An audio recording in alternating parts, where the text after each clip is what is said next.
ஆலியா மானசா அவர்கள் இன்ஸ்டாகிராமில் வந்து ஒரு போஸ்ட் வந்து போட்டிருக்காங்க. அந்த போஸ்ட்டை பார்த்த ரசிகர்கள் வந்து செம ஷாக் ஆகி ஆலியா மானசா வந்து செமையாக வந்து கலாய்ச்சிட்டு கொண்டும் வந்து ஒரு விஷயத்தை கெஸ் பண்ணி கொண்டும் வருகிறார்கள். இதை பற்றி டீட்டெயிலாக தான் பேச போகிறோம். அதை வந்து ஆலியா மானசா வந்து சீரியலில் வந்து செம ஃபேமஸாக இருந்தாங்க. ஆனால் வந்து திடீர்னு வந்து அவங்க ப்ரெக்னென்ட் ஆனதால் வந்து சீரியலில் வந்து கேப் விட்டாங்க.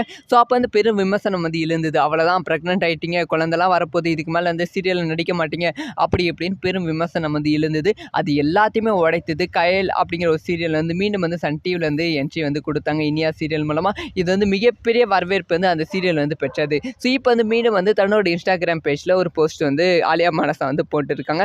அதில் வந்து என்ன சொல்லியிருக்காங்கன்னா, big day, need all your blessing and wishes, good news soon, I will inform you அப்படின்னு சொல்லியிருக்காங்க. ரொம்ப சூப்பரான ஒரு நல்ல செய்தி வந்து உங்களுக்கு வந்து நான் சொல்கிறேன் அப்படிங்கிற விஷயத்தை வந்து இன்ஃபார்ம் பண்ணியிருக்காங்க. அதை பார்த்த ரசிகர்கள் கமெண்ட் செக்ஷனில் வந்து என்ன 3வது குழந்தைக்கு பிளான் பண்ணிட்டீங்களா, ப்ரெக்னெண்ட்டாக இருக்கீங்களா அப்படின்னு சொல்லி கலாய்த்து கொண்டும் கொஞ்சம் பிளஸ் பண்ணி கொண்டும் வருகிறார்கள் ஆலியா மானசா. ஸோ இதை பற்றி உங்களோட ஒப்பீனியன் என்ன? ஸோ ஆலியா மானசா சொல்ல போகிற குட் நியூஸ் என்ன அப்படிங்கிற விஷயத்தை மறக்க